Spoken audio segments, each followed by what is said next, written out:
साथियों नमस्कार नमस्ते। आज हम लोग अचूक मार्ग सामग्री क्लास के तहत 1 अगस्त से लेकर 5 अगस्त 2023 तक के पूरे करंट अफेयर्स को कंप्लीट करेंगे। दोस्तों, कई सारी महत्वपूर्ण मैगजीन्स की मदद से आपके लिए ये कंटेंट तैयार करता हूँ। उसमें कई वेबसाइट्स का भी सहारा लिया जाता है, तो नाम के अनुरूप ही अचूक मार्ग सामग्री आपके लिए दी जाती है। इसको पढ़ने के बाद आपको कुछ भी और पढ़ने की आवश्यकता नहीं है, सिवाय एग्ज़ाम से पहले आने वाली वार्षिक मैगजीन्स के, जिनका निचोड़ मैं आपको उपलब्ध भी करा देता हूं। तो एकदम कहीं और भटकने की आवश्यकता नहीं है, जितना दे रहा हूं उतना ही करते चलिए। सारे स्टेट पीसीएस के एग्ज़ाम कवर होंगे, उसके साथ ही जो भी परीक्षाएँ कराई जा रही हैं राज्यों के द्वारा, उन सभी में आपके लिए ये कंटेंट महत्वपूर्ण साबित होने वाला है। तो सबसे पहले मालावी को देखते हैं दोस्तों। एक स्थलरुद्ध अफ्रीकी देश है। चर्चा में क्यों रहा है? क्योंकि संसदीय प्रतिनिधिमंडल जो है यहाँ का भारत की यात्रा पर रहा है, इसी वजह से ये चर्चा में रहा है। इसकी राजधानी लिलोंगवे है, याद रखिएगा। यूरिया गोल्ड की बात करें दोस्तों, यूरिया गोल्ड जो है आपको विकल्प में दिया रहेगा। क्या गोल्ड से लेपित है? नहीं दोस्तों, ये सल्फ़र कोटेड, मतलब सल्फ़र की परत चढ़ी हुई है। जो यूरिया की सफ़ेद खाद आती है उस पर सल्फ़र की परत चढ़ी हुई है। जैसे नीम लेपित यूरिया थी, वैसे ही सल्फ़र लेपित यूरिया है ये। मोदी जी ने इसको लॉन्च किया है, राजस्थान से लॉन्च किया है। फ़ायदा क्या होगा इससे? जो मृदा में सल्फ़र की मात्रा कम हो गई है जिन क्षेत्रों में, वहाँ पर मात्रा को ये सुनिश्चित करेगी, मतलब उसको सामान्य बनाएगी या फिर उसमें बढ़ोतरी करेगी। विश्व कॉफ़ी सम्मेलन दोस्तों सितंबर 2023 में आयोजित किया जाएगा, बेंगलुरु में आयोजित किया जाएगा दोस्तों। पहली बार जो है मेज़बान इसका इंडिया बन रहा है। ब्रांड एम्बेसडर BA का मतलब ब्रांड एम्बेसडर दोस्तों इसके रोहन बोपन्ना हैं, जो कि एक टेनिस खिलाड़ी हैं। टी का मतलब टेनिस से है। क्रम इसका चौथा है, 5वां है। इंडिया में पहली बार आयोजित हो रहा है। इंटरनेशनल कॉफ़ी ऑर्गेनाइजेशन इसको आयोजित करा रहा है, जो कि ब्रिटेन में स्थित है। बात करें दोस्तों भारत में कॉफ़ी का विनियमन कौन करता है दोस्तों? तो कॉफ़ी बोर्ड, याद रखिएगा। इसका मुख्यालय कहाँ है? बेंगलुरु में है। तो जहाँ बोर्ड है वहीं पर इस सम्मेलन का आयोजन किया जा रहा है। इस तरह से जोड़ के इसको याद रखिएगा। LK99 दोस्तों क्या है? एक सुपर कंडक्टर है, दक्षिण कोरिया ने बनाया है, याद रखिएगा। रूम टेम्परेचर पर भी काम करेगा दोस्तों। आमतौर पे सुपर कंडक्टर जो होते हैं दोस्तों, वो 0 डिग्री से नीचे वाले टेम्परेचर पर ही काम करते हैं, लेकिन ये एक ऐसा सुपर कंडक्टर है जो रूम टेम्परेचर मतलब सामान्य टेम्परेचर पर भी काम करने में सक्षम है, इसलिए ये चर्चा में है। रुचिरा कंबोज की बात करें दोस्तों, तो UN सामाजिक विकास आयोग का इनको अध्यक्ष नियुक्त किया गया है। 62वें सत्र की अध्यक्ष ये नियुक्त की गई हैं। रुचिरा कंबोज को आप सभी जानते होंगे। रुचिरा कंबोज जो हैं दोस्तों भारत की UNO में जो हैं स्थायी प्रतिनिधि हैं, याद रखिएगा। स्टार फायर दोस्तों क्या है? एक एल्गोरिदम है। एल्गोरिदम दोस्तों एक ख़ास तरह का सिस्टम होता है जिसमें चीज़ें ऑटोमेटिक सेट होती हैं और उसी पैटर्न पे काम करती हैं। जैसे कि यूट्यूब वगैरह है, तो इसकी एक ख़ास एल्गोरिदम होती है। जैसे कि आप जो भी कंटेंट खोजेंगे तो उससे संबंधित कंटेंट ऑटोमेटिक आपके लिए प्रोवाइड हो जाएगा। तो दोस्तों इसको एल्गोरिदम कहा जाता है। तो एक एल्गोरिदम है दोस्तों स्टार फायर। अंतरिक्ष में बेहतर कक्षा की खोज, जो भी सैटेलाइट वगैरह लॉन्च किए जाते हैं, तो समस्या जब उत्पन्न होती है, जब यह निश्चित करने में दिक्कत आती है कि कौन सी कक्षा में जो है सैटेलाइट बेहतर तरीके से काम करेगा, तो ऐसी ही कक्षा का चयन करने के लिए इस एल्गोरिदम स्टार फायर का निर्माण किया गया है। रमन रिसर्च इंस्टीट्यूट ने इसका निर्माण किया है दोस्तों। उस समय मुझे पता नहीं था, बाद में सर्च किया तो इसका पता लगा। ये कहाँ स्थित है दोस्तों? ये बेंगलुरु में है। ठीक है, जहाँ इसरो है वहीं रमन भी है, तो यहाँ पर खाली जगह भर लीजिएगा, बेंगलुरु में स्थित है। उल्लास दोस्तों क्या है? एक ऐप है, शिक्षा मंत्रालय ने इसको जारी किया है। बुनियादी साक्षरता को बढ़ावा देना। जी हाँ दोस्तों, बुनियादी साक्षरता कैसी? जो आम जीवन में प्रयोग होने वाली गुणागणित भाग है, उस तरह की साक्षरता प्रदान करने के लिए उल्लास ऐप का निर्माण किया है, शिक्षा मंत्रालय ने किया है। धर्मेंद्र प्रधान जी जो हैं इसके मंत्री हैं, याद रखिएगा। सीखने की क्षमता का विस्तार किया जाएगा किन लोगों में, जो कभी स्कूल नहीं गए, 15 वर्ष से ऊपर वाला जो आयु वर्ग है उनमें। तो उल्लास 15 वर्ष से ऊपर आयु वर्ग को साक्षर करने से संबंधित एप्लीकेशन है, याद रखिएगा। डिवाइन लाइट की बात करें दोस्तों, द्रौपदी मुर्मू ने इसकी आधारशिला रखी है। ओडी का मतलब ओडिशा में आध्यात्मिक एक साधना केंद्र है दोस्तों। ब्रह्म कुमारी संस्थान जो है इसको स्थापित कर रहा है। ब्रह्म कुमारी शिवानी जी को आप सभी जानते ही होंगे, नहीं जानते हैं तो एक बार सर्च कर लीजिएगा। Corporate debt market development fund दोस्तों, सेबी ने इसकी स्थापना की है। कारपोरेट डेट मतलब corporate debt market development fund जो है ऋण से संबंधित है दोस्तों। तो सेबी ने इसकी स्थापना की है। जो संकटग्रस्त कंपनियां होती हैं, जो दिवालिया होने की कगार पे होती हैं, उनको बचाने के लिए ये सेबी क्या करेगा दोस्तों, उसकी प्रतिभूतियां खरीद कर उसकी मदद करेगा, याद रखिएगा। तो corporate debt market development fund किसने स्थापित किया है, सेबी ने। पहला फ्लोटिंग स्टोर दोस्तों किसने लॉन्च किया है, अमेजन कंपनी ने लॉन्च किया है दोस्तों। ई कॉमर्स कंपनी है। ई कॉमर्स मतलब इंटरनेट के माध्यम से जो है इस तरह की कंपनियां अपना व्यापार करती हैं। तो डल झील में इसने अपना फ्लोटिंग स्टोर जो है लॉन्च किया है। आई हैव स्पेस प्रोग्राम के तहत ये काम अमेजन कंपनी कर रही है, मतलब जहां स्पेस है वहीं पर जो है अपना ये स्टोर स्थापित कर दे रही है। फिर है सीएम कमांड सेंटर दोस्तों, उत्तर प्रदेश सरकार ने इसको लॉन्च किया है। दोस्तों सोच रहा हूँ कि आपके लिए उत्तर प्रदेश से संबंधित जो करंट अफेयर्स है उसके लिए एक अलग वीडियो दिया करूँ, तो उस पर काम शुरू कर दूंगा, निश्चिंत रहिए। एलबीएस भवन में इसकी स्थापना की गई है। एलबीएस बोले तो दोस्तों लाल बहादुर शास्त्री भवन में इसकी स्थापना की गई है। लोगों की जो समस्याएं हैं, जो परेशानियां हैं सरकारी योजनाओं को लेकर, तो उनकी सुनवाई होगी और उनका समाधान किया जाएगा। तो योजनाओं के प्रति जागरूकता और उनके क्रियान्वयन को सुनिश्चित करने के लिए सीएम कमांड सेंटर किस राज्य की सरकार ने लॉन्च किया है, तो उत्तर प्रदेश सरकार ने लॉन्च किया है। G20 महिला सशक्तिकरण की बात करें दोस्तों, तो इसकी बैठक कहाँ हो रही है, गुजरात के गांधीनगर में।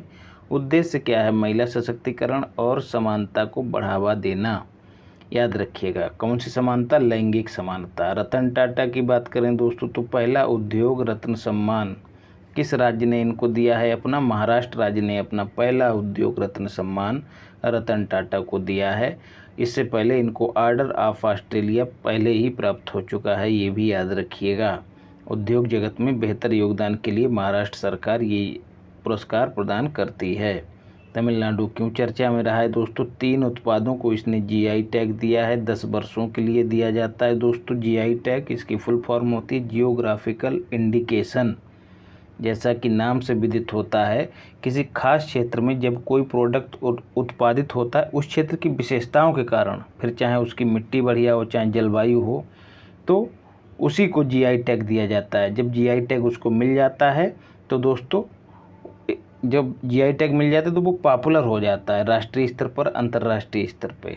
तो लोगों की जो उस उत्पाद की जो वैल्यू है उसको अंतर्राष्ट्रीय स्तर पर रखने के लिए जीआई टैग की व्यवस्था की गई है। 10 वर्षों के लिए दिया जाता है, वाणिज्य मंत्रालय के द्वारा दिया जाता है, ये भी याद रखिएगा। कन्याकुमारी के केले को दिया गया है जीआई टैग। चेदी बट्टा दोस्तों क्या है, एक साड़ी है, इसके लिए दिया गया। और नमकट्टी जो है दोस्तों एक मिट्टी का प्रकार है जो बर्तन निर्माण में प्रयोग की जाती है। तो नमकट्टी, चेदीबट्टा और कन्याकुमारी केला, इन 3 उत्पादों को जीआई टैग दिया गया। हाइड्रोजन चलित इंजन उद्योग की स्थापना दोस्तों जमशेदपुर में की जाएगी। इस तरह का ये भारत में पहला उद्योग होगा। 2022-23 में डिजिटल भुगतान में जो है दोस्तों वृद्धि देखी गई। डिजिटल पेमेंट इंडेक्स दोस्तों आरबीआई ने जारी किया और इसी इंडेक्स के आधार पे ये बात कही गई है कि ये जो वृद्धि हुई है लगभग 13.5% या फिर 13.24% मोटा माटी आप याद कर लीजिए कि 13% की वृद्धि जो है दर्ज की गई है। बिहार रोड प्रोजेक्ट दोस्तों, तो जो बिहार में खड्डे वाली सड़कें हैं, टूटी फूटी सड़कें, उनकी मरम्मत के लिए एक प्रोजेक्ट दोस्तों चलाया जा रहा है। उस प्रोजेक्ट में एशियन डेवलपमेंट बैंक बोले तो ADB जो है 295 मिलियन डॉलर की हेल्प करेगी, याद रखिएगा। ADB का हेडक्वार्टर दोस्तों मनीला में है, ये भी याद रखिएगा, और मनीला में ही अंतर्राष्ट्रीय चावल अनुसंधान केंद्र भी है। पारकाचिक ग्लेशियर दोस्तों चर्चा में क्यों है? क्योंकि पिघल रहा है। यह रिपोर्ट किसने जारी की है? बाडिया इंस्टीट्यूट दोस्तों, जो कि उत्तराखंड के देहरादून में है, ये भी याद रखिएगा। DDN का मतलब देहरादून है। तो दोस्तों ये जो पारकाचिक ग्लेशियर है, ये है कहाँ दोस्तों? तो लद्दाख में, ये भी याद रखिएगा। RECEIC दोस्तों क्या है? Resource efficiency circular economy industry coalition है दोस्तों एक तरह का, और इसका उद्देश्य क्या है कोलिएशन का? जो उपलब्ध संसाधन है देश में, उनका बेहतर तरीके से प्रबंधन और उपयोग किया जाए, यही इस कोलिएशन का उद्देश्य है दोस्तों। क्या काम करेगा? रिड्यूस करेगा, रीयूज करेगा और रिसाइकिल करेगा। जो भी संसाधन है उनको कम से कम प्रयोग किया जाएगा। रीयूज इस तरह से प्रयोग किया जाएगा कि ताकि ये दोबारा भी इस्तेमाल हो सकें, और रिसाइकिल किया जाएगा मतलब उनको पुनर्चक्रित करके इस्तेमाल किए जाने पर जोर दिया जाएगा। चेन्नई में इसको लॉन्च किया गया है। स्वाभाविक सी बात है कि भूपेंद्र सिंह पर्यावरण मंत्री ने ही इसको लॉन्च किया होगा। H2ICE दोस्तों क्या है? हाइड्रोजन चलित एक ट्रक है दोस्तों, इंडिया का पहला है ये, इसको मैं पहले भी आपको बता चुका हूँ। रिलायंस कंपनी ने इसको लॉन्च किया है। प्राण वायु देवता पेंशन योजना दोस्तों हरियाणा राज्य ने शुरू की है। HR का मतलब हरियाणा है। जो 75 वर्ष पुराने पेड़ हैं उनके पोषण के लिए, जो पेड़ जिस व्यक्ति का है उसके लिए 2500 रुपये की पेंशन देने की व्यवस्था की गई है, याद रखिएगा। उत्कर्ष एवं उन्मेष उत्सव दोस्तों, जो जनजातियां हैं, STs, जो शेड्यूल ट्राइब्स हैं दोस्तों, उनकी कला और संस्कृति को संरक्षित करने के उद्देश्य से एक उत्सव मनाया गया। कहाँ? भोपाल में। उसका शुभारंभ द्रौपदी मुर्मू हमारी राष्ट्रपति जी ने किया, याद रखिएगा। फिर है रेडियो फ्रीक्वेंसी सीकर दोस्तों, एक क्या है दोस्तों? एक मिसाइल लक्ष्य को ट्रैक करने वाला एक सिस्टम है, याद रखिएगा कि मिसाइल कहाँ जा रही है, कैसे जा रही है। तो आकाश मिसाइल में इसका यूज किया जाएगा। आकाश से विदित होता है, एक ट्रिक है दोस्तों। आकाश मतलब धरती से आकाश की ओर जा रही मिसाइल, तो दोस्तों सतह से हवा में वार करने वाली यह मिसाइल है आकाश मिसाइल। इसको रेडियो फ्रीक्वेंसी सीकर से लैस किया गया है। भारत डायनामिक्स लिमिटेड ने इसका निर्माण किया है और DRDO इसका इस्तेमाल करेगा, याद रखिएगा। वर्ड कॉइन क्रिप्टो प्रोजेक्ट दोस्तों लॉन्च किया गया दोस्तों किसके द्वारा? OpenAI, याद रखिएगा। OpenAI जिसने चैटबॉट भी अपना लॉन्च किया था।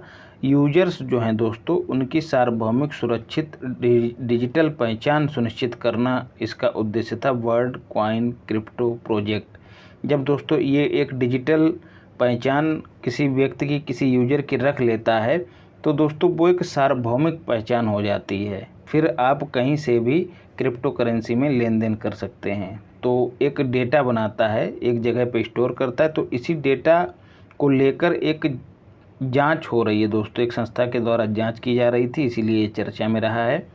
तो वर्ड कॉइन क्रिप्टो प्रोजेक्ट क्या है? सार्वभौमिक सुरक्षित डिजिटल पहचान सुनिश्चित करने से संबंधित एक सिस्टम है। OpenAI ने इसको लॉन्च किया है, जिसके CEO जो हैं वो सैम अल्टमैन हैं, ये भी याद रखिएगा। वर्ल्ड वाइड वेब डे दोस्तों 1 अगस्त को मनाया जाता है, क्योंकि इसी दिन जो है 1 अगस्त को दुनिया के समक्ष WWW वर्ल्ड वाइड वेब, इसकी फुल फॉर्म भी पूछ ली जाती है। ROARO वाले इसको याद रखें। तो इसको दुनिया के समक्ष रखा था, और इसके खोजकर्ता कौन थे? टिम बर्नर्स, ये भी याद रखिएगा, टिम बर्नर्स। ग्लोबल 500 दोस्तों क्या है? फॉर्च्यून द्वारा जारी शीर्ष 500 कंपनियों की एक सूची है। इसमें वॉलमार्ट जो है पहले स्थान पे है, और इंडिया की रिलायंस जो है भारत में पहले स्थान पे है, याद रखिएगा। सबसे बड़ी पवन टरबाइन दोस्तों CH का मतलब चाइना है, वहाँ पर स्थापित की गई है। विश्व की पहली पवन टरबाइन है, क्षमता इसकी 16 मेगावाट है, क्षमता आप छोड़ भी सकते हैं। CSCS में इसको स्थापित किया गया, मतलब साउथ चाइना सी, जो कि विवाद का विषय रहता है, साउथ चाइना सी में इसको स्थापित किया गया है पवन टरबाइन को। जल दोस्त एयरबोट दोस्तों क्या है, एक तरह की एयरबोट है जो नदियों और झीलों में खरपतवार और जो कचरा है उसको हटाने के लिए इस्तेमाल की जाएगी। बेंगलुरु में इसको लॉन्च किया है, CSIR ने इसको लॉन्च किया है, जिसकी अध्यक्षता हमेशा प्रधानमंत्री जी करते हैं। याद रखिएगा, council of scientific and industrial research इसकी फुल फॉर्म होती है। और दोस्तों हेडक्वार्टर इसका कहाँ है, दिल्ली में। अर्थ ओवरशूट डे दोस्तों 2 अगस्त 2023 को मनाया गया, याद रखिएगा। हर वर्ष ये बदलता रहता है। वह दिन जिस दिन पृथ्वी के जो संसाधन हैं मनुष्य की मांग से कम पड़ जाएं, मतलब जो मांग है संसाधनों की, फिर चाहे वो हवा हो, चाहे पानी हो, या फिर और कोई संसाधन, वो उसकी मांग, आदमी की मांग बढ़ जाए और पृथ्वी की जो आपूर्ति है वो कम पड़ जाए, तो उसी दिन को जो है अर्थ ओवरशूट डे घोषित कर दिया जाता है। तो इस बार 2 अगस्त को घोषित किया गया है। तो दोस्तों ये क्या है, पर्यावरणीय ह्रास का संकेतक है, ये भी याद रखिएगा। हरियाणा क्यों चर्चा में रहा है, फतेहाबाद में महाभारत कालीन बर्तन निर्माण में यूज होने वाली मिट्टी के प्रमाण मिले हैं। स्थान कौन सा है जहाँ पर मिले हैं, कर्णकोट टीला, याद रखिएगा। क्योंकि कर्ण जो हैं प्रमुख पात्र हैं, महाभारत में प्रमुख पात्र गिने जाते हैं, तो कर्णकोट टीला इसका नाम है, हरियाणा के फतेहाबाद में। ठीक है, फतेहाबाद कैसे याद रखना है, पांडवों की ही फतेह हुई थी। आदि पेरक्कू दोस्तों तमिलनाडु में मनाया जाने वाला एक महोत्सव है, मानसून आगमन की खुशी में मनाया जाता है। कारगिल एक यात्री की जुबानी जो है दोस्तों, एक बुक है, किसकी, ऋषिराज की है। ऋषिराज से याद आया दोस्तों ऋतुराज अवस्थी, ऋतुराज अवस्थी जो कानून अवस्थी, ऋतुराज अवस्थी जो लॉ कमीशन है उसके अध्यक्ष हैं, ये भी याद रखिएगा। सा क्या है दोस्तों, SA क्या है, एशिया की सर्वोच्च भूमि पर कला प्रदर्शनी का आयोजन है दोस्तों। तो सर्वोच्च भूमि लद्दाख में होगी, LDK का मतलब लद्दाख है, भूमि पर कलाकारी की जाएगी, चित्र वगैरह बनाए जा रहे हैं, कहाँ पर, लद्दाख में। तो इसका नाम क्या है, शाह, इसको साउथ एशिया पढ़िएगा। ठीक है। लूनर कोडेक्स दोस्तों सैमुअल पेराल्टा जो हैं उनके द्वारा मानवीय कृतियों को चंद्रमा पर भेजे जाने का एक प्रोजेक्ट है, उनके द्वारा तैयार किया गया एक प्रोजेक्ट है, जिसमें दोस्तों गाने हो गए हैं, नाटक हो गए हैं, या फिर उपन्यास, जो भी मानव की कृतियां हैं उनको संरक्षित करने के लिए, ताकि यदि सभ्यता नष्ट हो जाए पृथ्वी की तो वहाँ कोई सभ्यता पनपे, या फिर कोई वहाँ पर जाए विजिट करने तो उसको मिले कि था कोई पृथ्वी पर भी एक ग्रह था, वहाँ विचित्र प्राणी रहा करते थे। तो इस तरह का प्रोजेक्ट जो है लूनर कोडेक्स के नाम से तैयार किया है सैमुअल पेराल्टा ने। कहाँ के हैं, कनाडा के हैं, याद रखिएगा। CND का मतलब कनाडा है। हाइग्रो इलेक्ट्रिसिटी, हाइग्रो से ही यह संकेत मिलता है कि ये आर्द्रता से संबंधित है, क्योंकि हाइग्रोमीटर जो होता है दोस्तों वो आर्द्रता के मापन में इस्तेमाल किया जाता है, ये भी हाइग्रोमीटर। आर्द्रता से बिजली निर्माण की एक विधि है, मैसाचुसेट्स यूनिवर्सिटी ने इसको तैयार किया है, याद रखिएगा, USA की है। मासी पोर्टल दोस्तों किसका है, national commission for protection of child rights दोस्तों, जो बच्चों की रखवाली करता है। बाल अधिकार सुनिश्चित करने वाली जो संस्थाएं हैं वो अपना काम अच्छे से कर रही हैं या नहीं कर रही हैं, तो उसके लिए मासी पोर्टल NCPCR ने लॉन्च किया है। इसके जो दोस्तों वर्तमान में अध्यक्ष हैं वो कौन है, प्रियांक कानूनगो, आपको पहले भी बता चुका हूँ, प्रियांक कानूनगो।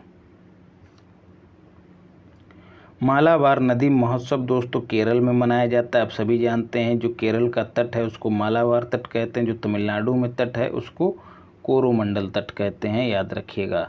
तो जो मालाबार नदी महोत्सव है दोस्तों, तो उसमें जो नदी है केरल की, वहाँ पर कयाक प्रतिस्पर्धा, कयाक एक तरह की नाव होती छोटी सी, तो उसमें उसकी दौड़ होती है, तो इससे दोस्तों पर्यटन को बढ़ावा मिलता है। तो ये मालाबार नदी महोत्सव केरल में मनाया जा रहा है। राष्ट्रीय हथकरघा दिवस और भाला फेंक दिवस 7 अगस्त को मनाया जाता है। राष्ट्रीय खेल दिवस 29 अगस्त को मनाया जाता है।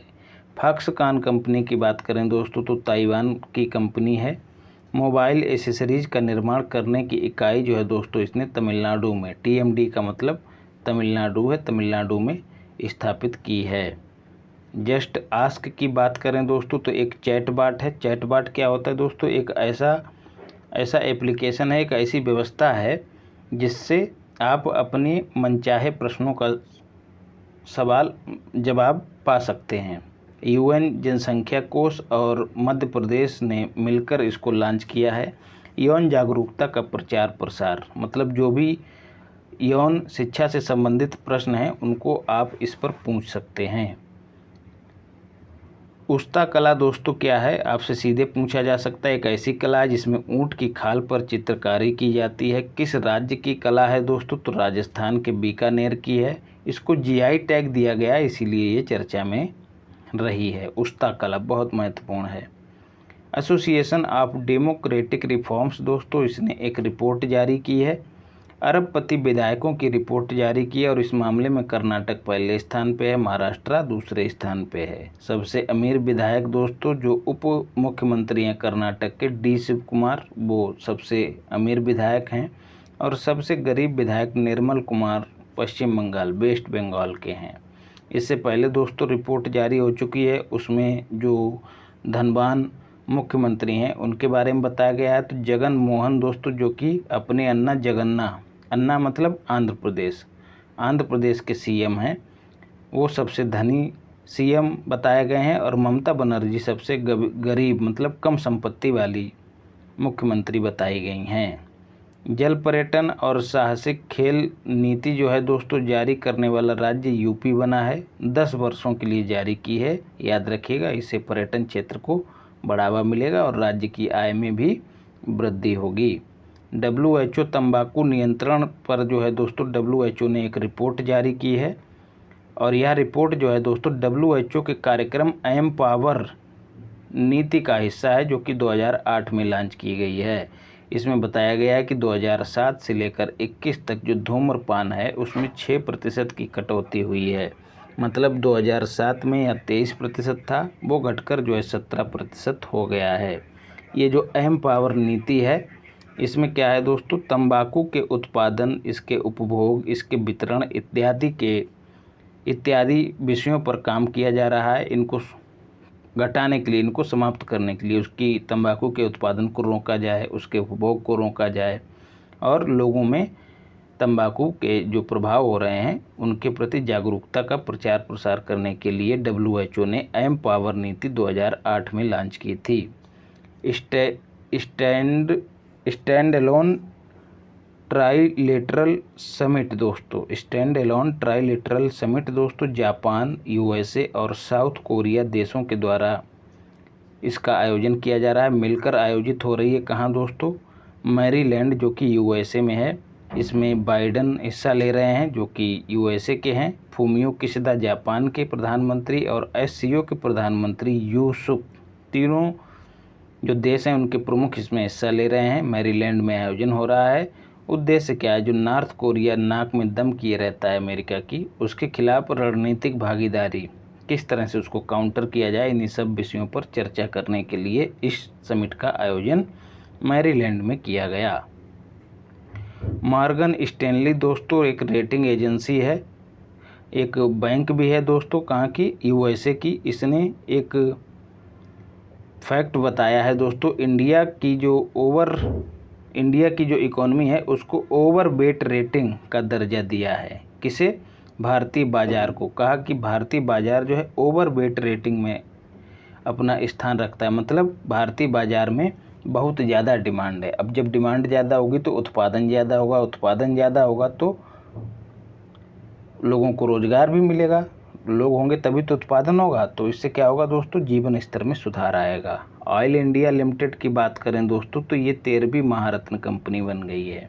आप सभी को पता होगा कि कोई भी कंपनी महारत्न बनने से पहले क्या होती है, नवरत्न कंपनी उसका होना जरूरी है। तो दोस्तों उसी कंपनी को महारत्न कंपनी का दर्जा मिलता है जो पहले नवरत्न रही होती है।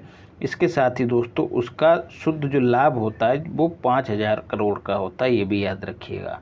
इसी के साथ जो 14वीं नवरत्न कंपनी बनी है वो ONGC बनी है, ये भी याद रखिएगा। गिद्धों का प्रजनन, गिद्ध का प्रजनन दोस्तों, हिमालयी गिद्ध की बात हो रही है यहाँ पर, जो कि लुप्त प्राय कैटेगरी में है। सफल प्रजनन इसका दोस्तों गुवाहाटी के एक जू में कराया गया, एक चिड़ियाघर में कराया गया है। इंडिया में पहली बार हो रहा है, दुनिया में इस तरह का प्रजनन दूसरी बार हो रहा है। हिमालयी गिद्ध दोस्तों ऊंचे क्षेत्रों में और ठंडे क्षेत्रों में रहता है। क्योंकि दोस्तों ये ज़्यादा बचे नहीं हैं, लुप्त प्राय स्थिति में है, तो इनको जो है एक निश्चित परिवेश में प्रजनन इनका कराया जा रहा है। तो ऐसा प्रजनन दोस्तों असम में कराया गया, क्योंकि होना चाहिए था कहाँ, इसका हिमालय में, लेकिन हिमालय में है नहीं, तो ये निश्चित परिवेश में इसका प्रजनन कराया गया। इसको कैप्टिव ब्रीडिंग भी कहा जाता है। पहले से फिक्स परिस्थितियों में प्रजनन ब्रीडिंग, कैप्टिव ब्रीडिंग कहा जाता है। फ्रांस में पहली बार हुई थी। फ्रांस में और क्या हुआ था दोस्तों, पहली बार GST भी पहली बार लागू हुआ था। ये फैक्ट आपको GS 360 में बताया है। गिद्ध को कंडोर्स भी कहते हैं दोस्तों। भारत में गिद्धों के विलुप्त होने का जो कारण है वो क्या है दोस्तों, डाइक्लोफेनेक